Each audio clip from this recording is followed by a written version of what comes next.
So I'm excited to be here. I was trying to remember the last time I've been here because I've worked with quite a few school districts. Most recently, Granite School, virtually Zooming with them, but in person quite a few years ago. I've been in Ogden, I've been in Park City, I've been in Weber, I've been down in Sandy, and probably a few others. So it's kind of cool to come back.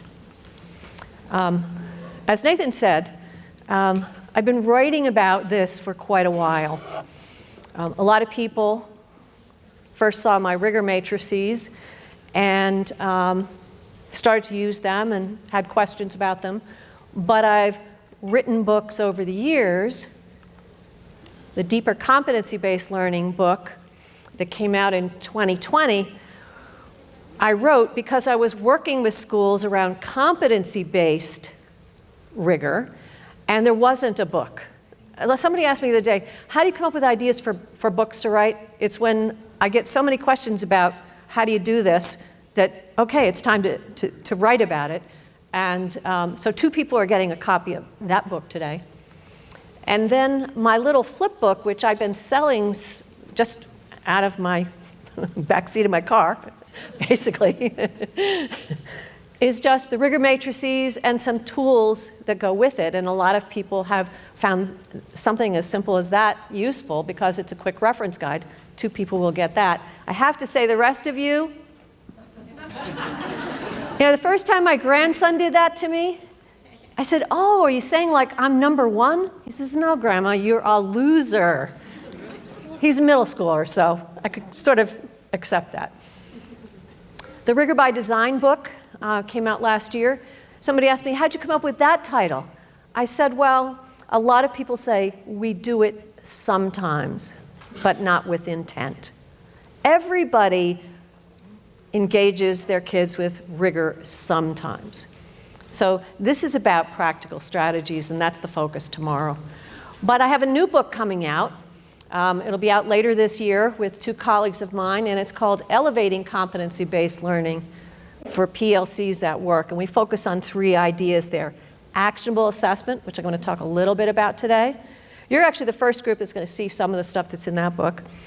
Defensible evidence. Not just evidence, but it's defensible. It's valid and reliable evidence that students are meeting competencies. And then the third biggie, equitable grading, which I don't have time to talk about today. So I'm going to start with just a little bit of the why. Nathan covered some of that. Then I'm going to get into the role of rigor, cognitive rigor, in getting kids to transfer what they know into new situations. And how does that advance agency? And it's kind of cool to be bookends with Derek today because he's going to be talking about student agency. So I'm hoping between his talk and my talk, we'll build a community of understanding because that's what it takes. And then some examples from my work of what choice, voice, and agency could look like. And let me just distinguish. There's a difference between choice, you can pick the book you read, and voice. What new insights did you gain from reading that book? And agency, what are you going to do about those insights? So we kind of lump those together, but they're not exactly the same. They're just connected. So a little bit of the terminology that I use, just so you know how I'm using it, doesn't mean you have to use it this way. When I say cognitive rigor, it is a combination of the content students are learning, whether it be how to be a good collaborator or how to divide fractions, that's content. The task complexity, what are you going to do? How are you going to engage with that content? And what's the scope of the learning activity? Is it a 10-minute turn and talk, which can be deep? Is it a project? Is it something that you work on all semester? That's cognitive rigor. It's a pretty big lump. When I use the word competency, it's the agreed upon expectations, a competency statement or a competency. When I use the word proficient, you're meeting the expectations of the competency. Now, there are other places. I've worked in Montana, where they use the word proficiency-based. They're used interchangeably. It's just this is how I'm using them. Mastery is a little bit tricky, and there are some places that use the term mastery and others that don't. My feeling is there's a difference between mastering academic content and mastering personal competencies. Like, when do you know you're a master of self-direction, right? Or leadership? So I stay away from using that word. Sometimes it's meant to mean beyond the competency. It's an advanced level. I actually looked at a lot of Derek's work, and I like the way they talk about the continuum of moving from a novice to an expert, which comes from the learning progressions research. So I think that's maybe a better indicator. You're becoming expert at something.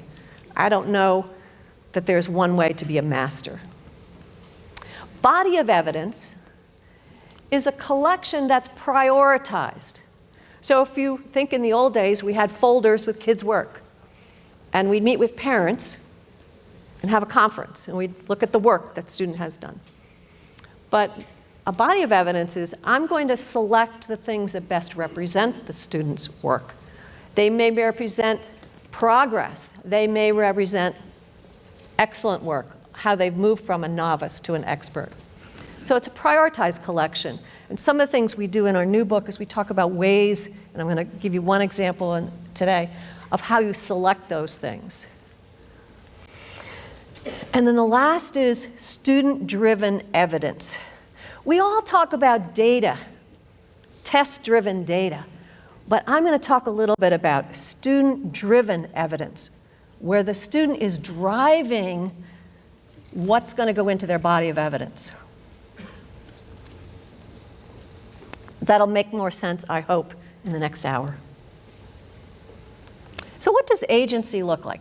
This is an iconic Charles Schulz commercial, or comic strip, where Sally gets a C.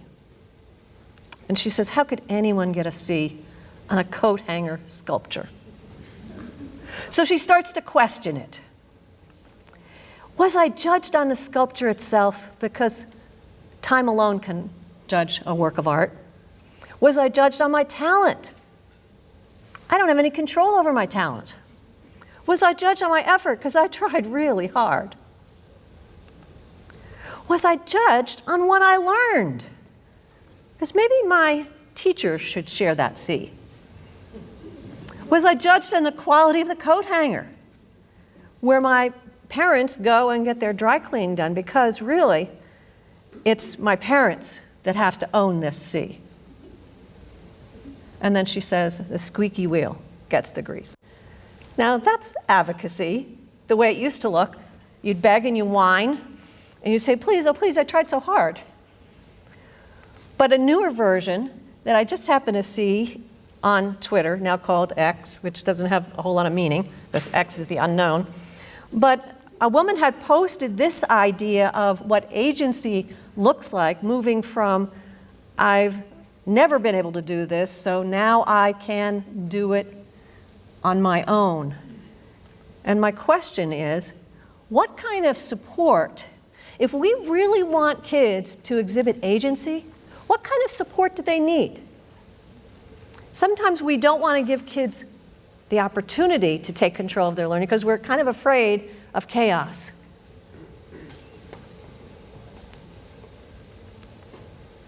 So where have we been? I was in that classroom.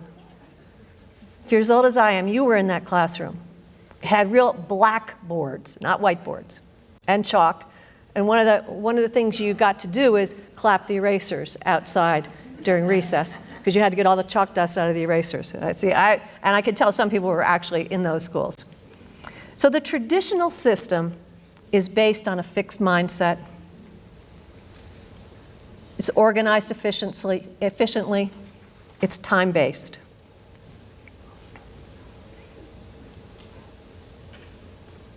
And that's the one you're all moving away from, because if you weren't in this room, you wouldn't be moving away from it. So what does this look like? What does advocacy look like? And I just have to cue up a video here. And hopefully it's still here.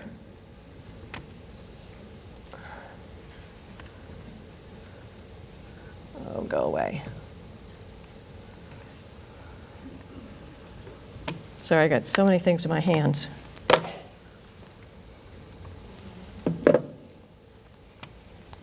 It's only a minute long, but it's students. I used to memorize stuff without really understanding it and like just doing it to get the right answer. I never learned anything from it. It was kind of like, I know this, I don't know it any longer. It's just gone. I only knew it for one purpose, and that was to put it on a test. How many times have we asked kids to memorize information without really caring whether they're understanding what they're taking in? We know that kids need to know things, but they also need the skills and the ability to apply these things in the real world. Schools can't be a place where we go through the motions, check off boxes, or memorize facts, because that's not what career development looks like. My school, City Arts and Tech, I think does a great job of having you learn something and then going deeper with it. Deeper learning is about empowering students to think critically with the content they're learning. The key is to tap into the individual interests. Things like portfolio defenses are much better ways of getting a sense of how well learners have taken in and made meaning of what they've learned. My senior portfolio defense is pushing me to understand why we learn the content that we do. Even after this project is done, like I know it will stick with me because it was not memorizing, it was learning something and just going so much more in depth.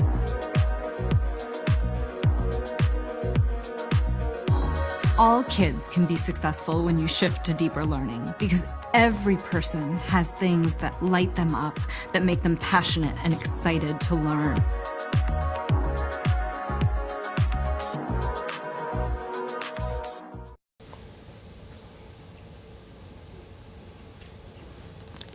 So turn to the person next to you and tell them one idea from that short video that sticks with you right now, that you relate to in your work.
Okay, time's up.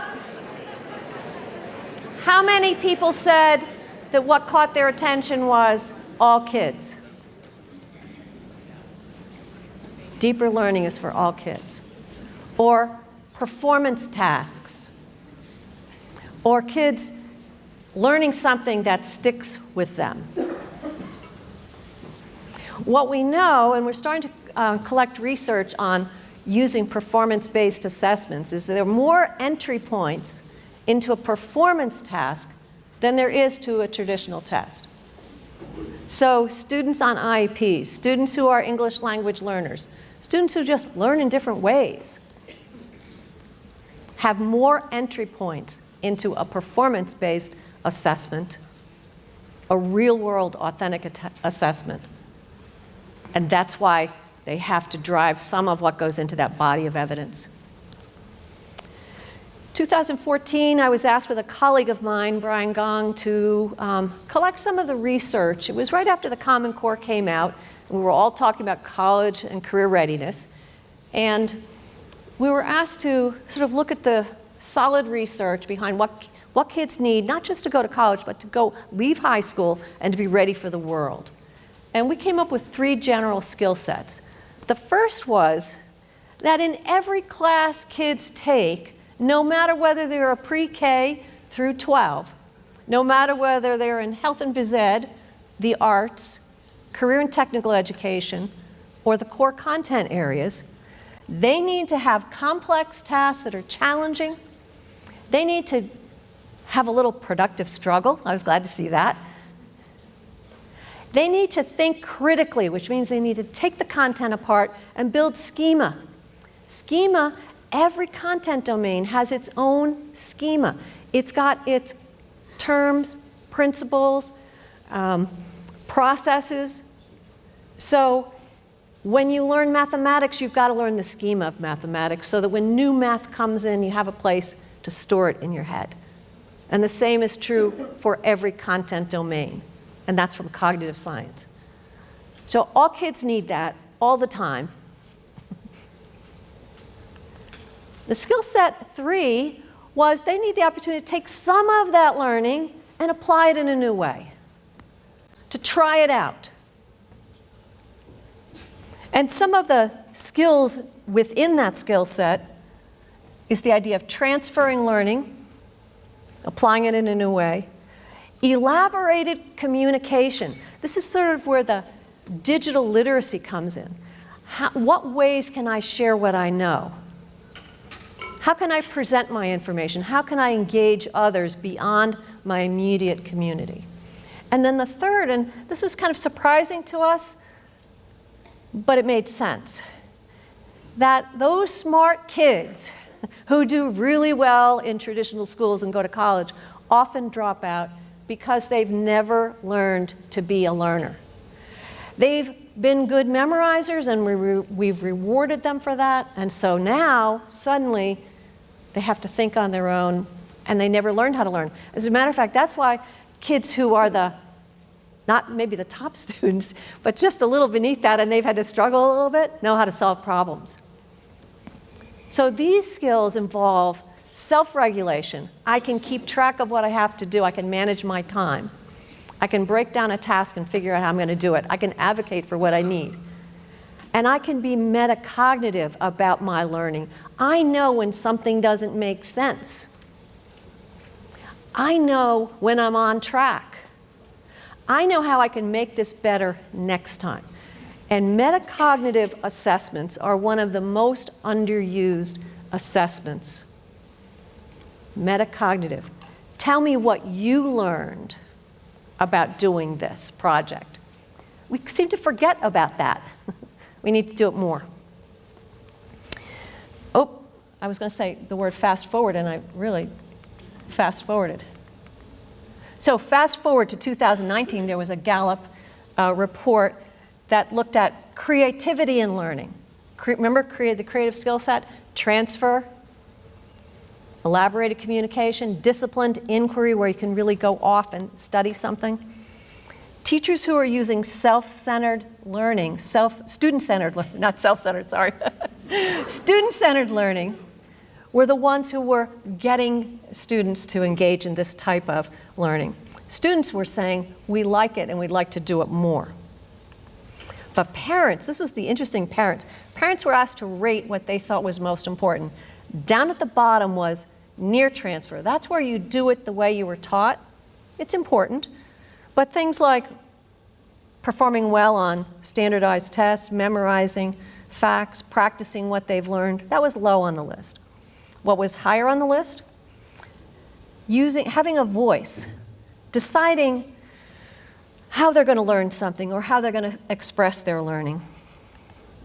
Far transfer, taking what they know and transferring it to a more complex task. Different ways of doing things. So when Nathan was talking about seeing connections across content areas, that's part of that. Having choice and struggling. Often kids need to choose maybe a bad option and find out why it doesn't work in order to learn more. An authentic student-driven inquiry. In other words, it has to feel real world. How many times do kids say, Why do we have to learn this? They don't see the connection. My younger son, when he was in high school, he was a good math student, and he said, Mom, all through high school I kept asking my teachers, why do I have to learn this? And they would say, so you can take the next math course.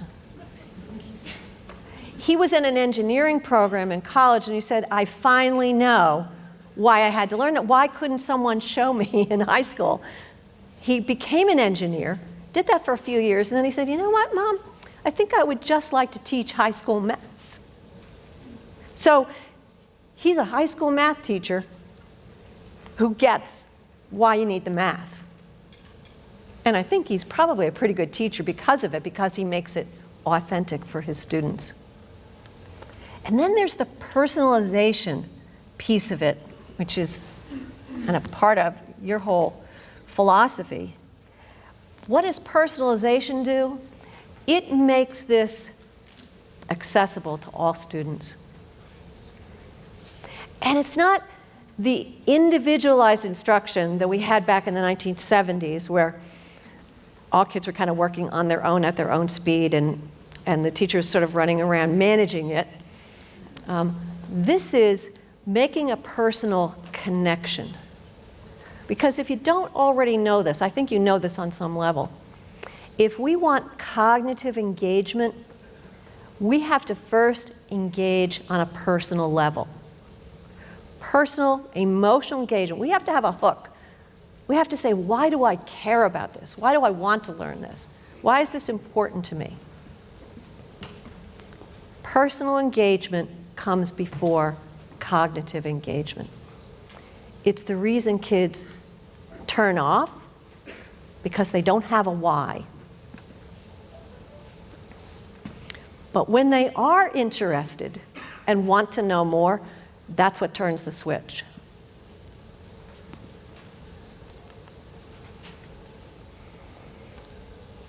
Kids are like popcorn. We've been saying for years, if you don't pop fast enough, you're not popcorn. Right? Did you ever make popcorn and then pour it into the bowl? Could you tell which ones pop first? No. They're all popcorn. This is the big piece of competency-based learning, is that time is a variable. If it takes you a little bit longer to learn it, and I was a teacher who'd say, you hand it in late, I'm going to mark you off. Why? I had to have rules. I had to get it sometime. But I thought you had to get a lower grade if you learned it more slowly. This is part of my apology to all those students. I did that too. Because this is where we're going now. We have classrooms that look very different. We have competency-based education, which you're all pretty familiar with. And just a really quick look at how that's changed since, and it's kind of amazing. It's a decade. Not many things change in education in a decade, right? If you've been in it like several decades, this is what it looked like in 2012. Some states were getting started and moving along, other ones were trying it out, and still others were saying, what's that thing called? But over the years, 2017, Wyoming was the holdout. 2019, Wyoming was the holdout. The irony of this is 2 decades ago, in the early 2000s, I was working in Wyoming, and we were developing a definition for what a body of evidence looked like, and we were building a task bank of performance tasks. But what happens sometimes is new leadership comes in, and all that hard work gets put aside. Now, happy to say, Wyoming's on board. And there are teachers in some of those early cohorts from 20 years ago that are now on the state board, that are now legislators, and they're helping to move forward. So don't give up when things get a little messed up. The Aurora Institute came out with 7 design principles, 7 design principles which describe competency-based learning. I'm going to show you a simplified slide. Those same 7, but a little less reading. Pick any one of those. Number 1, students own aspects of their learning. Or assessment is meaningful and positive. Or students receive timely differentiated support. Or they advance upon mastery. Or there are different pathways to get there. Or there's equity. And they create new knowledge by transferring learning. Pick one of them and share with the people next to you. Your elbow partners. Now, middle school people, I didn't say elbow your partner. Like, I found, having been a middle school teacher and a middle school principal, that middle school adults are kind of like middle school kids sometimes, so I just want to be sure. Just talk to your elbow partner. Pick one. Just discuss how are you making progress on any one of those, because that's a lot. So take 2 minutes. How are you making progress on those?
Could we hear a couple of examples?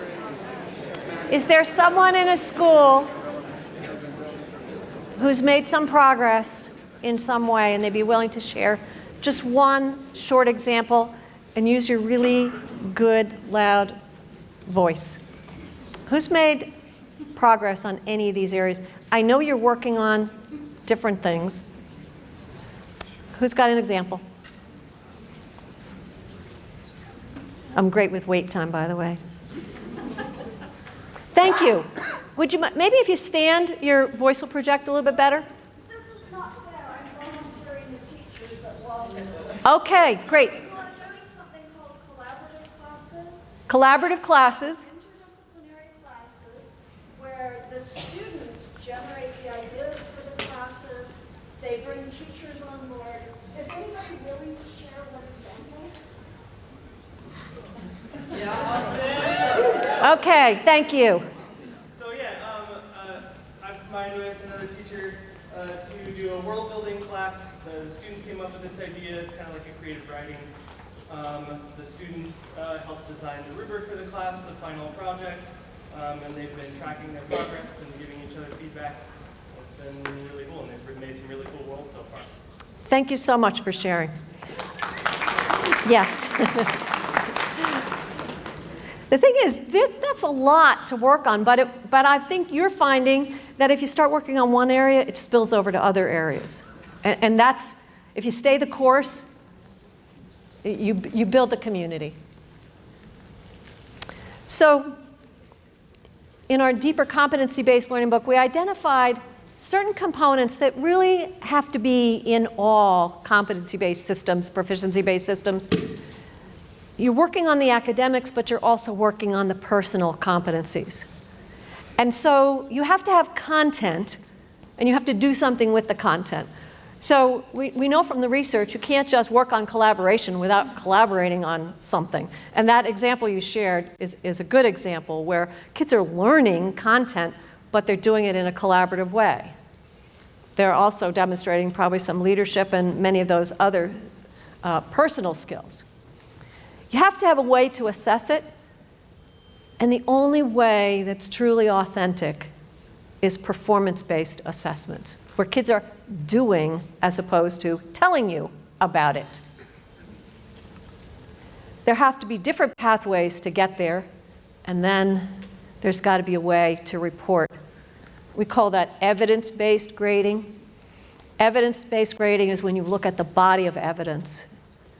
And as a collaborative team in your school, you make some decisions about what is the most valid evidence. We always hear the words valid and reliable. Here's a good way to remember valid and reliable assessments. McDonald's is reliable.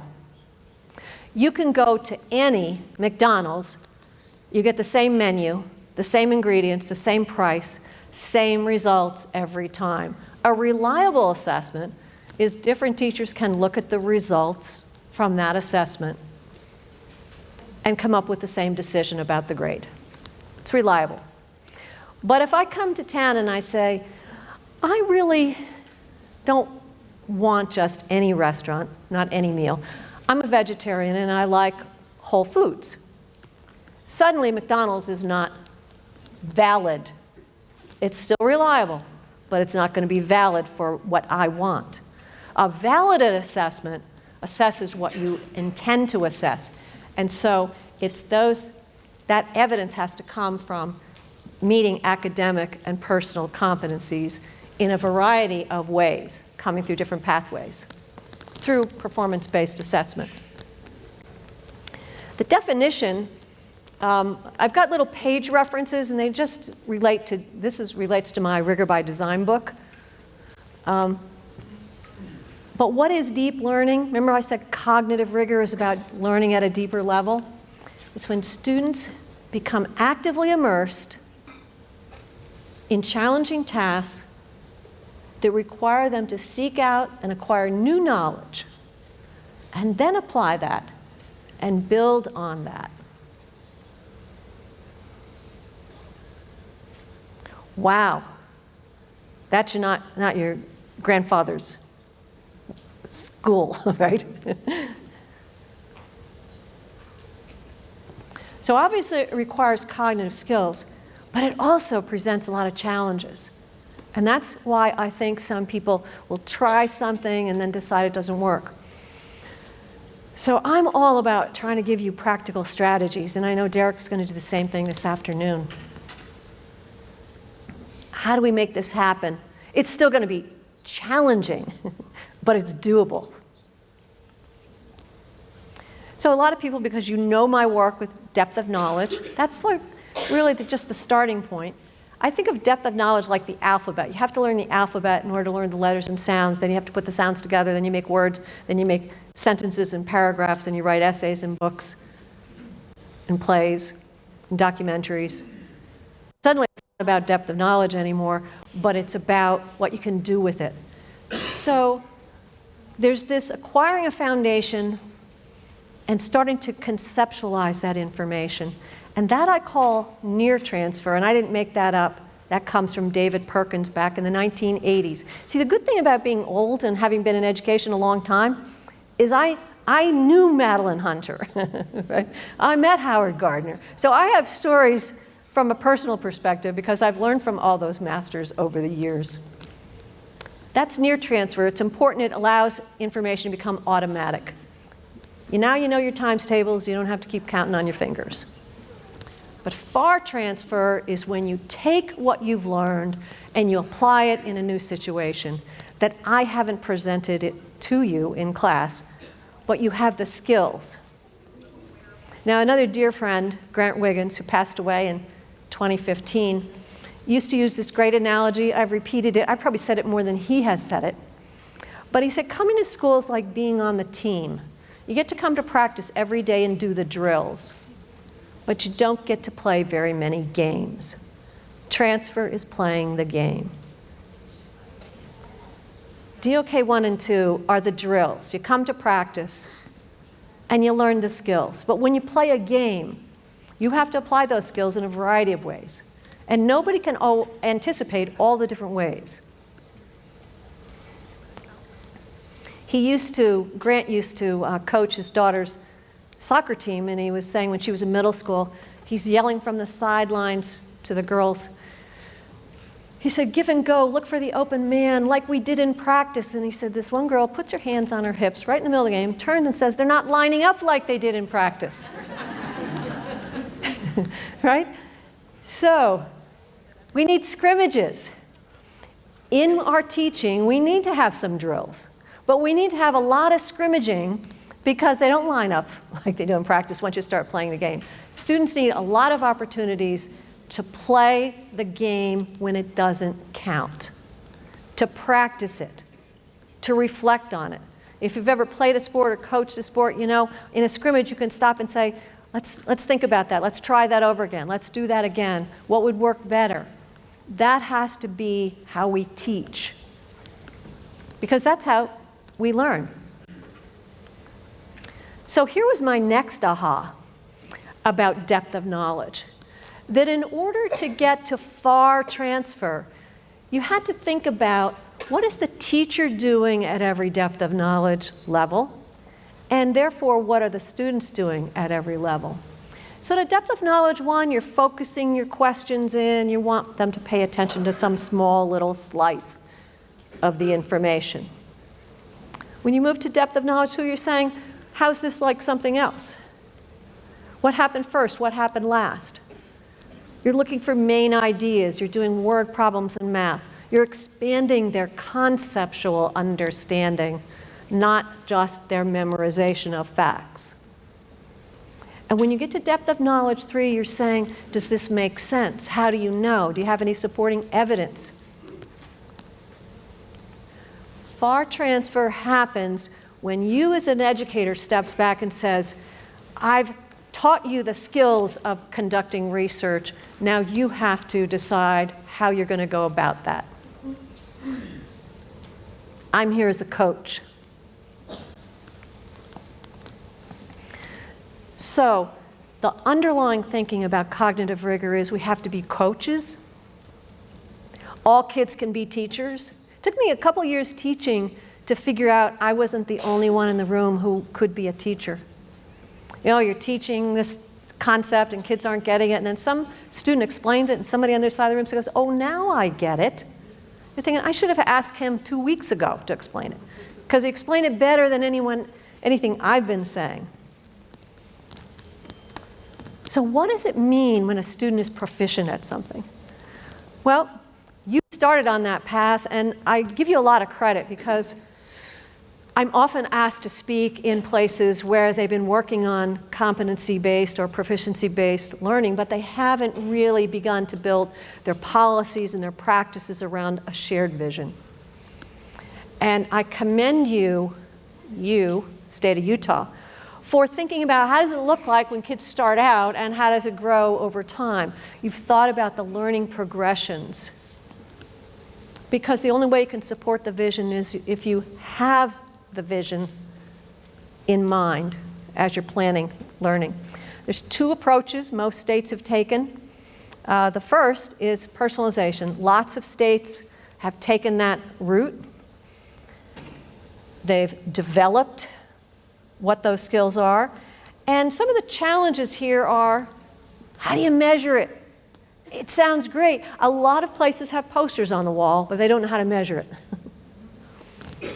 Scale up. How do you make sure that everybody not only understands it, but is in practice doing it?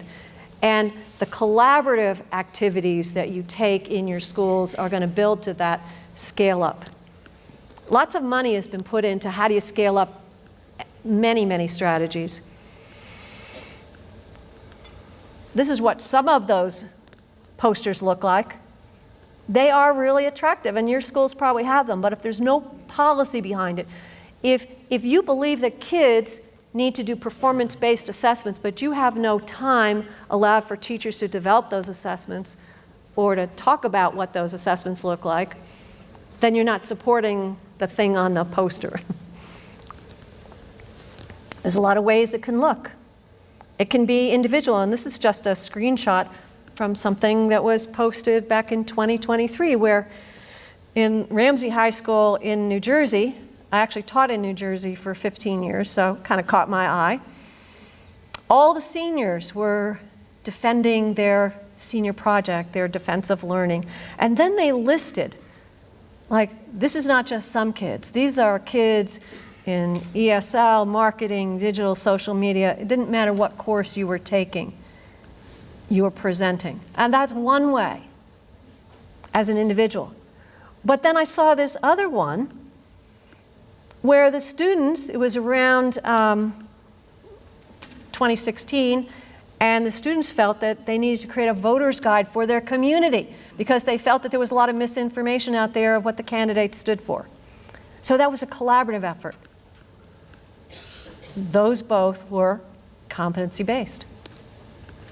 The second approach that fewer states have taken, because it's a little bit trickier, is to develop academic competencies. And there are examples of that where they decide what does it look like and how do students transfer that to more complex. That usually becomes a bundling of standards so that they have academic competency statements.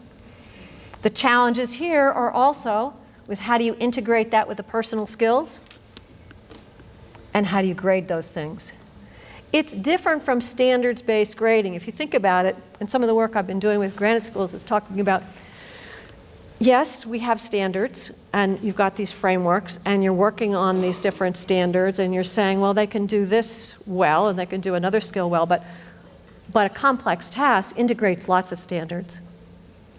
You can't do a research project without a lot of standards. You can't do project-based learning without integrating a lot of skills and concepts. So that makes it harder. There are some resources out there. This is just one example of what you might take something like carrying out a scientific investigation and then showing what it looks like across the grades. Some of the work that I did in New Hampshire, they call them model competencies because, you know, New Hampshire is the live free or die state. Don't tell us how to do this. I actually live over the border in Vermont where we say live free or whatever. You know, we're not as worried. But here you have competency statements that go across grades. You also have alignment to standards that have been bundled that represent that. That's just another way to do it. The assessment challenge really is what is a high quality assessment that's aligned to those competencies. And this is where we get into what I call actionable assessment. I have 3 qualities of an actionable assessment. And this is my definition because I couldn't find one I liked. See, that's what I've learned. If you don't like the definitions out there, you create one and then you say, this is what it is. It's a task that uncovers what students are thinking, not just what they recall. So I have to go beyond. For many years teaching math, I would say, show your work. Show your work. And then I would fill my shopping bags full of papers and then come home at night with bags full of papers because I was going to correct those papers. And I'd be looking at them sometimes like, what was that kid thinking? I wasn't uncovering any thinking when I asked them to show their work. And I wasn't getting through those bags of papers because I didn't get to them, and I carried those bags back to school the next day, put more papers in them, and carry them home the next day, and pretty soon I just needed bigger bags. Because I was doing all the trying to figure out what kids were thinking. if I had just asked them to explain their thinking, I might have had some insight into how to help them, rather than just say, I think maybe what you did here was. Because if I can see what your thinking is and what your reasoning is, then I know where you are on the continuum. I can show you how close you are to the goal, and I can help you take that next little step. Sometimes we want to say, well, you have 5 things you have to do to get to the goal. Now, that's like too much to handle, right? But I can see where you are, and I can help you get to that next level. And that allows me to give you actionable feedback. Because I really want you to own your learning. I don't want to give you advice. That's another thing I learned from Grant Wiggins. He said people don't really want advice. They want feedback.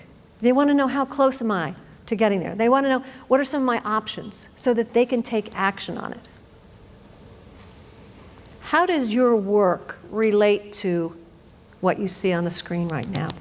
Take about a minute and just talk. What are your assessments doing? Are they uncovering thinking and reasoning of kids? And how are you using those results to let them take action? Talk for a minute, because that's important.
Okay, raise your hand if this makes sense. Does this make sense in terms of the kinds of assessment? Good, thank you. One person thinks it makes sense. Let me try. Does this make sense in the kinds of assessments? Now, uncovering thinking is when kids are doing a performance task, we can actually see and hear the thinking. When they're working in small groups, we can walk around and listen in. That helps us to see and hear what they are thinking and know as a coach what they might need next.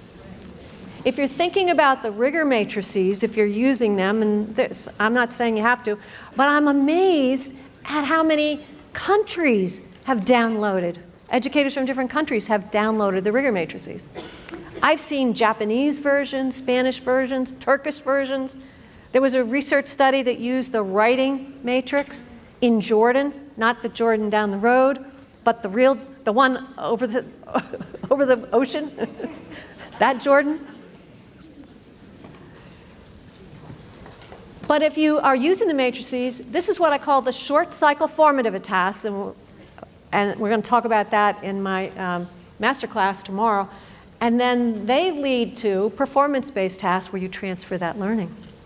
So it's a simple way to think about how to use the matrix in a little bit different way.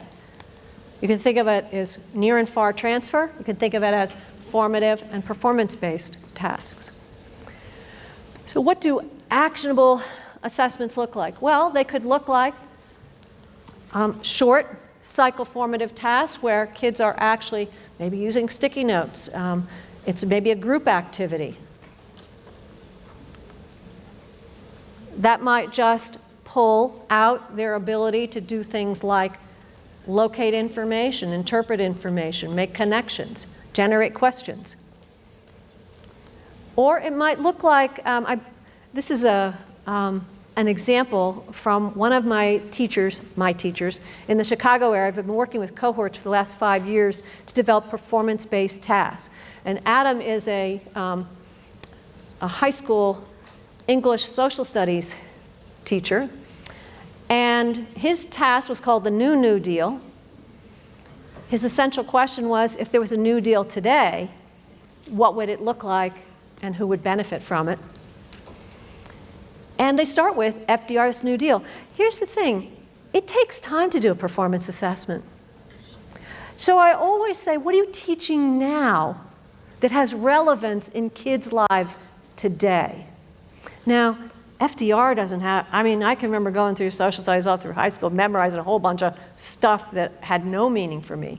But once they learned about the New Deal and the impact, then they had to identify something that needed to be fixed or made better today. There's a lot of choices, let's face it.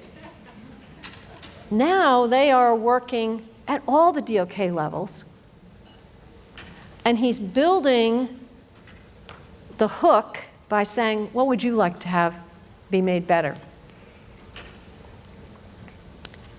A quick just look at his rubric, and I just show this because you'll see the academic part.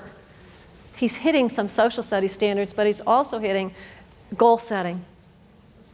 The other thing you might notice very quickly, there's not 57 different things you have to do in this assessment.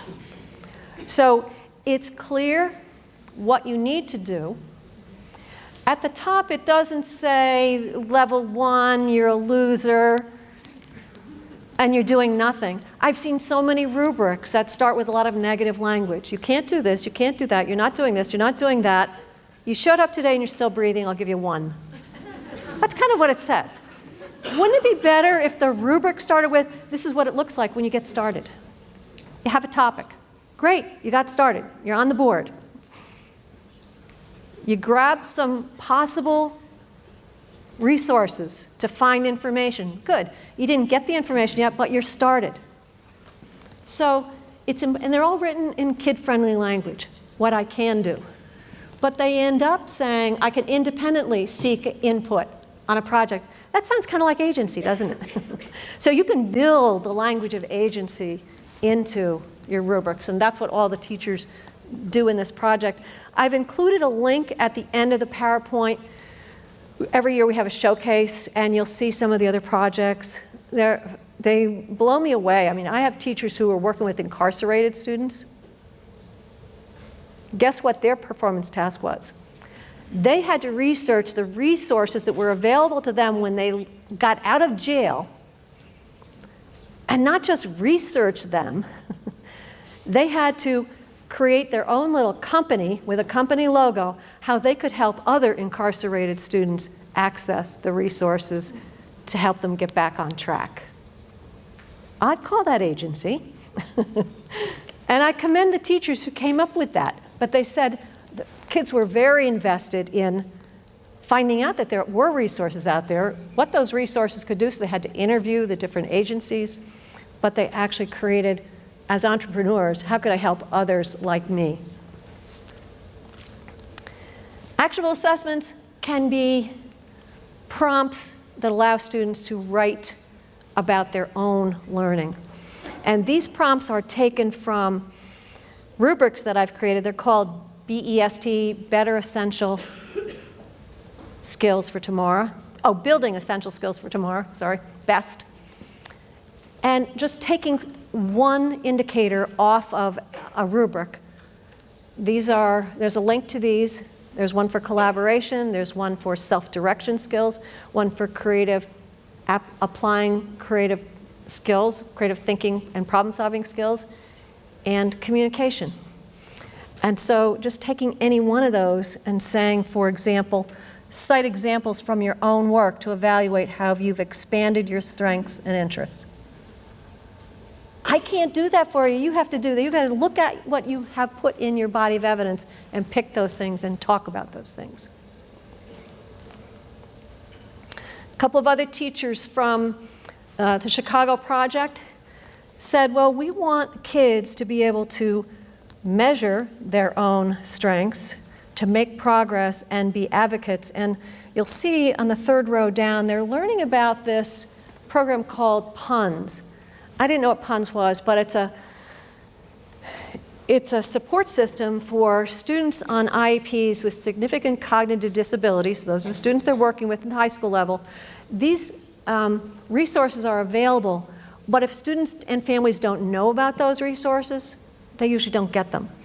So they are learning about and advocating for themselves so that when they graduate from high school, those support systems will be in place. That's kind of sounds like student agency, doesn't it? And they're working with their community and their parents to do that. But I'd like you to notice what they're sort of, everybody does rubrics a different way. Their ones are on the right side. So here they're saying I can do it with help. Here they're saying I can demonstrate it, I can teach somebody else to do it. So they're creating student-friendly rubrics that give kids a pathway. And what it all comes down to is we do a lot of things in our classrooms that are lesson-based. We have performance tests that kind of bubble out of that. We build the performance-based and summative assessments around those things. And then we select what best represents the student learning.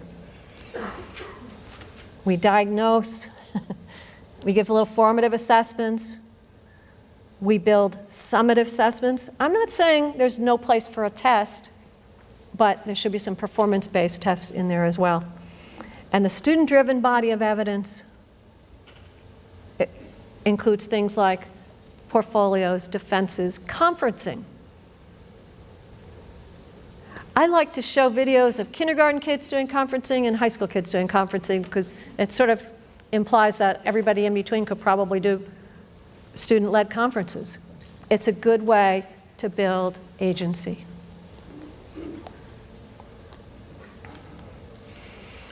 So I want you to read this description, and then you're going to talk for a minute. This comes from the new book.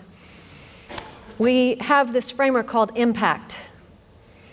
A defensible body of evidence should illuminate deep learning. It should use multiple sources, and student-centered pedagogies. Promotes assessment practices and collective action by the adults in their lives, and is transparent to the learning community. And all the different things that feed into that, we put at the bottom of that funnel. We want to make sure that the tests aren't clogging up everything else, but we want the student-driven. But there's a lot of other things that could drive that. So I want you to talk for a minute. Where is your evidence coming from? Besides tests, right now, what kind of evidence could be part of that student-driven body of evidence in your schools over the next how many years? Talk for a minute about that. What are the possibilities?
hate to keep interrupting you, but I got to cover the curriculum, and I only got so much time.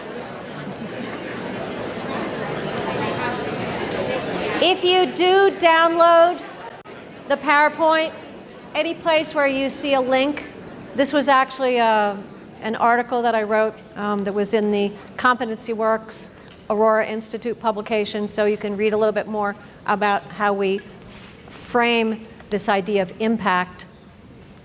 But we also provide, in the new book, some tools.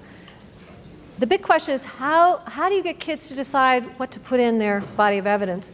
So we took the 7 design principles of competency-based, and there are questions that a student has to decide, I want to put this in there because it does these things. It shows my ownership. It shows an opportunity that I had to co-design this with my teachers. It shows where I transferred my learning. In other words, we're giving kids responsibility. We actually have a tool similar for the collaborative teacher teams to pick things that go into the body of evidence. And there's a similar strategy there where they talk about the kinds of things. This is what opens up the possibilities of what kind of evidence goes into that body of evidence. And then they start to decide what are the pieces. I've been in schools where kids are pulling things from a digital portfolio, and I'll ask them, how did you decide to put that in? And I remember one student saying, this was a junior, and he said, well, I had something else in there from my sophomore year, but this is a better example. He was talking about his art, his fine arts examples for his digital portfolio. And he said, I thought this better represented where I am now. So there's a flexibility to a digital portfolio building the body of evidence. So very quickly, complex tasks. When I started teaching, I used to do what I call 1.0, performance-based task 1.0. I would have a project, I would design something that was really fun to do. I wanted kids to be engaged, and I pretty much didn't assess anything. I just wanted everybody to be involved. And kids would come back years later and say, Mrs. Hess, remember when we built those wigwams? Remember when we shot those rockets off? They are memorable. I engaged them on an emotional, personal level. But there were missed opportunities. Then I moved into the 2.0 age. I had rubrics. I had clear success criteria. I was able to show kids what this might look like. We could practice scoring pieces together. This focused mostly on products, final, summative tasks. The thing was, I lost some of the personal engagement because I was going for more of the cognitive engagement. And so they were tasks that I created with very little input, maybe just some choice. So now I'm in the 3.0 mode of performance-based, where they have to be real-world problems. They have to engage the students to drive some of what's going to be learned. And I'm going to assess not just the product, but the learning process. That's where the metacognition comes in. And that's where I can see evidence of choice, voice, self-assessment, peer assessment. When peers give each other feedback on criteria that they understand well, they learn the criteria again. When teachers give feedback on draft performance tasks, often they will say, I learned more from looking at other people's assessments than I learned from looking at my own, because I saw different ways that it could be done. So we're talking about student-driven. These could be performance tasks, short-term or longer projects. And basically, if you are doing something like project-based learning, that's pretty high up on this continuum. That's like, I want you to be able to play the game, but what are the other performance tasks that lead to that? Well, I want to know if you can even hit the ball off a tee, right? That's where our preschoolers start. And then now can you hit it when it's pitched to you? And now can you scrimmage? We're building performance tasks, a range of performance tasks, so we know when kids are ready to move on. We talk about move on when ready.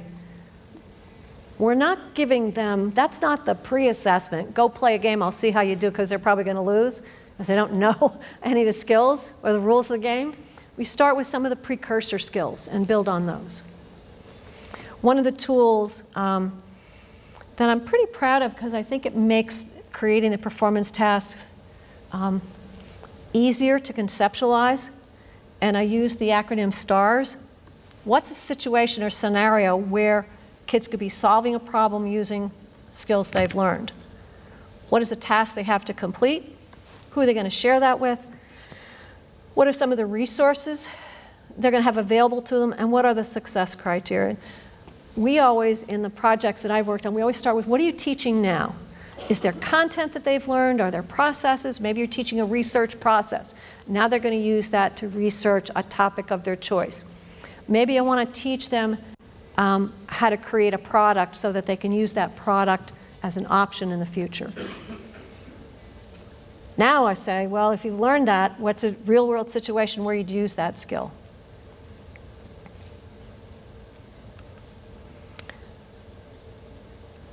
This is posted on my website. There's a lot of stuff posted on my website.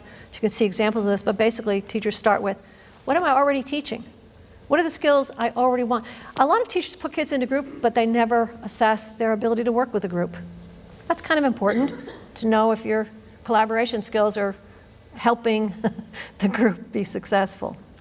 Then what's the real world situation? And then where do kids have choices? So those were the question marks there in that table.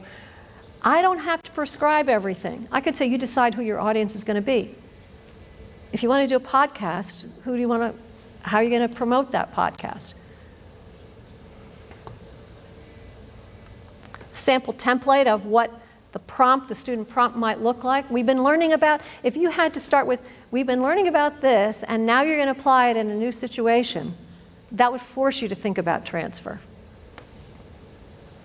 What are you going to have to decide? That's a fill in the blank. Oh, you're going to have to decide something. I'm not going to give it all to you. And then how are you going to represent your product? Here's one example. This started as a language arts where the teachers were teaching rhetorical strategies. You've been learning about that. Now we're going to analyze how authors communicate a message. When they got feedback from their peers in their high school, their peers were saying, well, kids in my social studies class could use this, kids in my science class could use this, kids in my math class could use this. So they changed it. This is what the final product looked like. Kids were choosing to analyze advertisements, speeches, articles, and built this around a school-wide performance task. But they were all learning about the use of rhetorical strategies. That was what they were transferring. Now I'm skipping these next couple slides, but I just want to show you an alternative to this was a math teacher teaching statistics took that same idea and talked about how statistics are used in the media to sway the audience and maybe give misinformation. Now kids are transferring their understanding of statistics and bias in the media. They could choose articles. The teacher also had a playlist of possible articles. A third example comes from a project in Vermont called What's the Story? And I've included a link at the end of the PowerPoint. You might want to take a look at that. Students pick their own story, their own piece of information that they want to share. And what they're doing is they're learning together how to create a documentary. So they're learning how to create the product, but the stories are theirs, and then they present to an audience, and a lot of the documentaries are posted on their website. Here's a couple of them. This is a student who was into promoting locally grown food. Another who wanted to promote the beauty of hiking. Remember, I'm from Vermont, so we're kind of like into that. But here's another, this was a 7th grader who thought that we're so isolated in our little state of Vermont, we don't learn about other cultures, and so she wanted to promote learning about other cultures. Choice. and voice. And one of the things that is hard when you're doing a project like this is how do you capture voice? And I suggest that throughout the project, you give kids little prompts. Things like, how'd you figure out your focus? What skills are you applying? What knowledge are you applying? How does your final product going to reflect what you've learned? What decisions did you have to make along the way? Because if you're getting feedback from peers in a documentary project, they're watching each other's rough cuts and providing suggestions and feedback. What new insights are you gaining? See, if we don't ask kids what their insights are, they're not going to tell us. They might have them, but they're not going to tell us. We never asked. And lots of teachers have an essential question. How many times you go back and say, how's your thinking changed regarding that essential question? It's kind of like we started with it and then we lost it along the way somewhere. So I want you to think in this last example I'm going to share. Here's a final product. Students are reading dystopian literature. Then they had to choose some example of a potential dystopian society that exists today. And they had to create an infographic. So they'd learn how to create infographics, but there was a lot of choice in the focus. And this student chooses, well, you can see, environmental damage. The only part that you don't see on the screen, because you wouldn't be able to see much if I tried to put it all there, is the resources that were used. So it's a DOK 4, multiple resources, drawing from multiple resources to present what he or she learned. Think about what the rubric might be for this. Obviously, there was research. Obviously, there's data displays. Obviously, there's organization to how the information is presented. Can you see like some math and some science and some ELA? So there's a lot of integration of things a student learned. So we can score that. But this was one from a New Hampshire project where we were working on performance-based tasks. We also asked kids to write a reflection. So let me just share this student's reflection. I've just highlighted a few phrases in the reflection. To create my infographic, I first researched my topic. I had a relatively easy topic to find information. It's not too hard. There's a lot of statistics.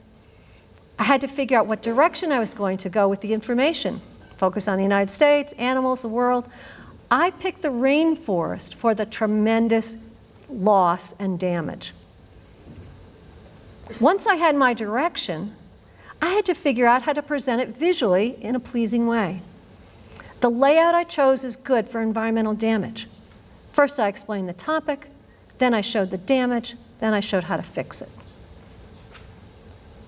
Environmental damage is such a serious and fast-moving issue, especially in the United States.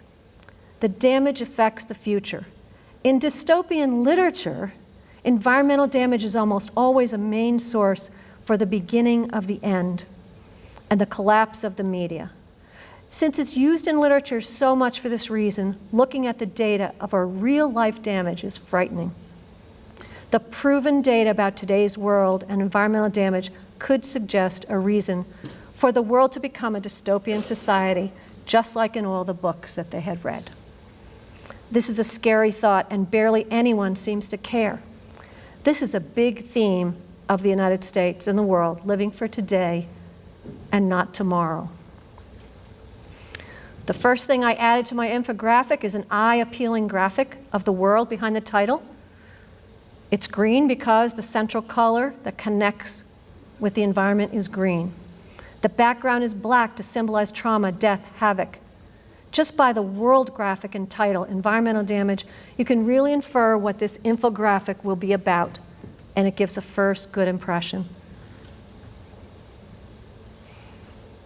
I want to start with a little introduction so people would have the important prior knowledge they need, just like the introduction paragraph in an essay, more prior knowledge being transferred. I made all the text white because it contrasts well with black. The next thing I chose to add was the damage that had already been done to the world. I did this because I wanted to evoke emotional reactions from the receivers, pathos, and show the hard facts of the damage. That's a good order because since they're already feeling bad for what has happened, this gives them motivation to do some of the suggested things. I chose facts that were not just singular things, but added up facts because it's more effective and shows a bigger product. Turn to the person next to you and tell them something you learned from the reflection that you didn't see in the final product. What did you learn from the process?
I'd like to end, well, I wouldn't like to end. I'd like to go for about 2 more hours, but I have to end. So I'd like to end with some words from Ron Berger. If you're not familiar with Ron Berger, he's the founder of EL Education. It used to be Expeditionary Learning, and it's now EL Education. I had the opportunity to work with he and his staff last year to help them define high-quality student work. And he calls it beautiful work. And I said, well, Ron, you can't use a word like beautiful work. That's so subjective. But I actually quote him all the time. And I think this thought is a good one to leave you with if everything works great, and it will still be queued up. My comments today are called Beautiful Work. I've been in education 44 years, and my passion for 44 years has been that I think we vastly underestimate the capacity of kids to do beautiful work. And I'm talking about all kids. When I talk about beautiful work and project-based learning, I'm not a fan of project-based learning because it's the new thing or it's the current thing. I'm a fan of project-based learning because that's what life is. When our students leave our schools and enter life, They will no longer be judged by standardized tests.